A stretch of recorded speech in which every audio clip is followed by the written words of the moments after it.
Hi there Waltoneers, I'm Jack and this is DSNY Newscast. And look, today's video isn't going to be Disney news per se, but it is Disney news adjacent. As you see, it's definitely going to have massive impact and ramification on Disney if it does end up going from rumour to reality. And also, just purely on a personal note here, it's something I really wanted to talk about as it's the most monumental news that's probably ever happened in terms of the theme park industry in the UK. So with that being said, without bearing the lead any further, the story which I'm referring to is the one broken earlier this week by Alicia Stella of Orlando Park Stop and the Theme Park Stop YouTube channel, which is that Universal Studios is considering building a theme park and resort in the United Kingdom. And before we go any further, I just want to say congratulations to Alicia and the whole team that helped put that video together at Orlando Park Stop, as it's some stellar investigative reporting, which of course I'll link to the video down below in the description box so you can go watch it in full.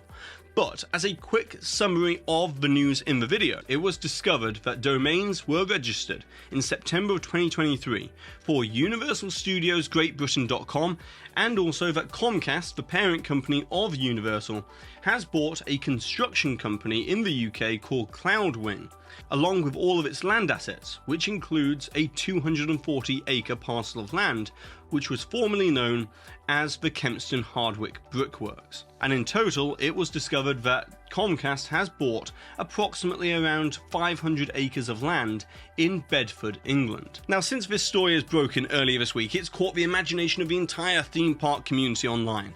But in a turn of events which I don't think many people saw coming here, is the fact that we've had some sort of confirmation from Universal themselves, as a spokesperson for Universal Destinations and Experiences told the local newspaper, the Bedford Independent, that they had recently acquired land in Bedford and are in the early stages of exploring its feasibility for a potential park and resort within that site. But it was also stressed that there's no creative content that has been determined for the park as of yet, and they are looking forward to engaging with all of the relevant stakeholders and local community to hopefully move this project forward. Now, I really can't underline this enough, but this is some absolutely monumental news.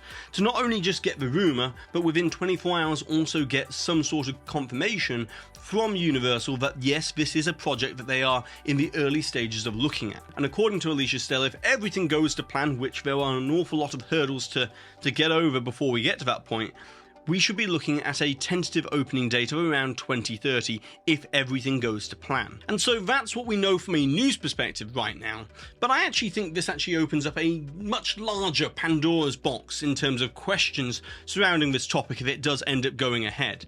As the first one is obviously the UK theme park market.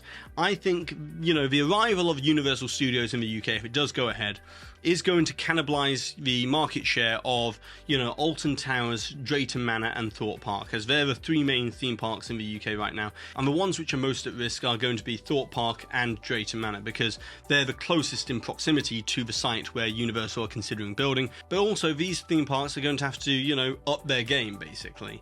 And they're going to have to either increase their quality of content and theming at their resorts to a whole new level, or they're going to have to lower their prices to compete. And the other thing about these three main theme parks in the UK is that they are mainly outside.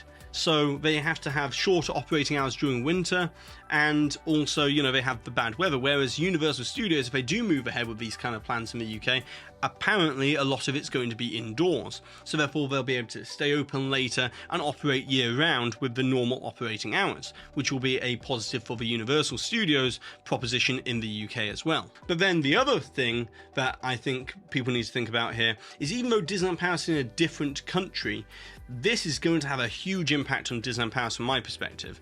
As being a British Disney fan, I've always considered Disneyland Paris to be my home park. It's the very first Disney park I ever went to. I've been there so many times over the years, and I think Disneyland Paris, in my opinion, is the most beautiful Disney resort in the entire world. I always encourage people to go and experience Disneyland Paris at least once, because not only is it the most beautiful Disneyland Castle Park out there, but in my opinion, it has the best version of each one of the rides, and it's also brilliantly laid out.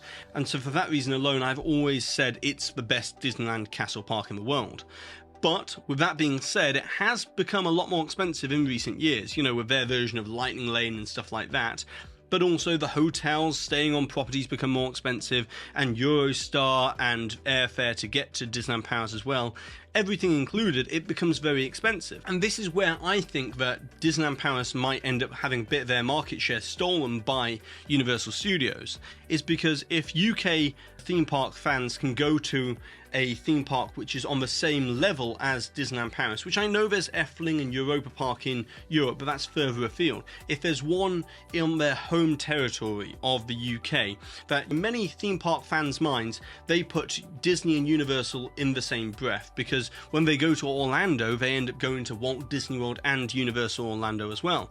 And so already these two are kind of one in the same in many UK Disney fans' minds. So if they can go to a UK version of Universal Studios and not have to pay for airfare or the Eurostar or pay for a hotel for the night, and they can just go do a day trip, it makes it a lot more of an attractive competitive pricing proposition for them to go to Universal Studios rather than taking a longer trip to Disneyland Paris or Walt Disney World. And I know Universal, it's rumoured that they're not going to be creating clones of the rides in Universal Orlando and are instead picking more original IPs that haven't been used yet, and the ones which are rumoured are things like Lord of the Rings, James Bond and Paddington Bear. And it'll be interesting to see what they do in terms of Harry Potter if they do build this theme park in the UK. I think this might actually be more of a concern for Disneyland Paris than many people first think about it. As of course Disneyland Paris have the Frozen Land being built right now, and it's scheduled to roughly open around 2025 at Walt Disney Studios Park. But as part of that multi-billion-dollar expansion to that park that's currently underway, they're meant to have two other lands around that lake area. And the original plan was to have Galaxy's Edge and another land later on. But I think they're going to have to now firm up these plans. They're going to have to decide fairly shortly what they want to build there. So therefore they have to choose very wisely which IP they're going to put into these locations, because they have to be very attractive and draw a lot of people to Disneyland Paris as a more well-rounded resort as well. So I think Disneyland Paris is going to have to make a decision fairly soon on these, so therefore they can have these extra lands built and complete in time for 2030, if that is the supposed opening time frame for this Universal Park in the UK. And then the other thing to consider here is that, you know, back when Disneyland Paris was, you know, being agreed upon with the French government in 1987, there was this agreement in place that said that they had to continue to expand every 10 years or so. And then 10 years after Disneyland Paris opened, we saw Walt Disney Studios Park open in 2002.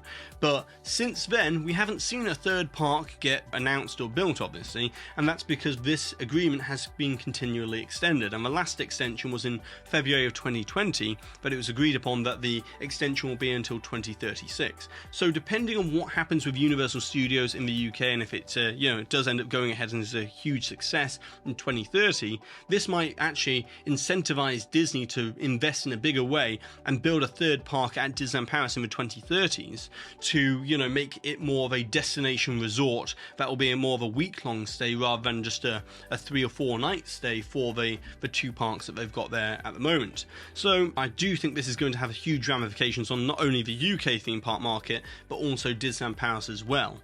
But this is to say, if it goes ahead. Now, there's an awful lot of regulatory hurdles. It's a much more restrictive regulatory environment in the UK than it is to build elsewhere. And I think Universal know this, and this is the reason why they're being quite transparent with their plans, because they want to open up this dialogue with the local community and local government to try and explain what their plans are for this kind of investment.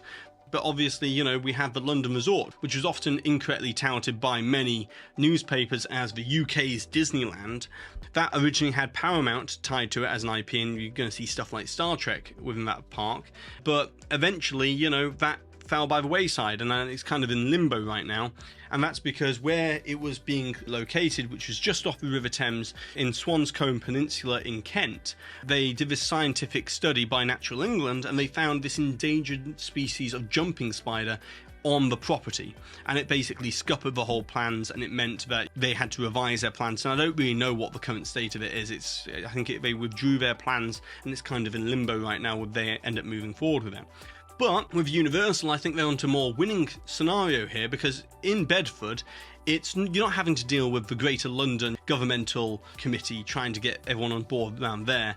It's Bedford. You got to get the more local community around Bedford on board, and also it's very well served by the Luton Airport, which is an international airport as well, where, you know, US and EU citizens can come in, fly into Luton Airport and get direct access to Bedford in a much more, you know, closer proximity, rather than having to fly into Heathrow or Gatwick or something like that. So it's very strategically planned also in terms of the rail link from London to Bedford as well. So I think, you know, Universal has been very wise to pick this location. But this is also not the only location which apparently Universal might be looking at, as recently Universal executives have also been spotted touring the theme park in Spain known as PortAventura, and there's talk online that they might be interested in buying PortAventura as well, which, if they do end up building something in the UK and also buying something in Spain, that's a massive play for the European theme park market by Universal Studios.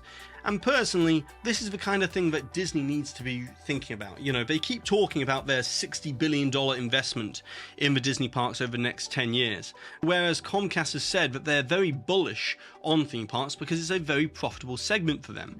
And the same is true for Disney. If you look at Disney's balance sheet or their earnings report over the last year, you know, it's the Disney parks that are propping up the rest of the company in terms of theatrical and Disney Plus.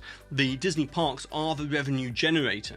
And so I really think Disney needs to start investing heavily in the Disney parks right now, as we're seeing Universal do. And the one thing that can be taken away from this, I think, which will be a net positive overall, is that competition does breed innovation. And I think, you know, with Universal even considering building a park in the UK in the early stages, obviously nothing's been confirmed yet, I think this will make Disney start to worry about Disneyland Paris, and they'll have to start to shore up their plans for the future of that resort, as well as Walt Disney World with Epic Universe and everything like that. So overall, I think it's a net positive. I'm very interested to see how this all develops. But now it's over to you, the Waltoneers. I would like to know, what are your thoughts and opinions on this entire topic of Universal Studios in the UK? What do you think it's going to have an effect on Disneyland Paris? What would you like to see Disneyland Paris do as a response to this whole thing? And what would you like to see within a Universal Studios in the UK? And obviously, if you've enjoyed this video for today, give this video a massive thumbs up, share this video with friends who are interested in Disney and Universal, and also, you know, check out the rest of the videos on the channel. And I'd also like to give a massive shout out to the Waltoneers over on the official Waltoneer Club on Patreon for, you know, helping support the channel, and also the gold tier Waltoneers that you can see here on screen, along with diamond tier member Kyle Mahan as well. And with that being said for today, Merry Christmas and Happy New Year, and I've been Jack, you've been you, and I'll see you real soon.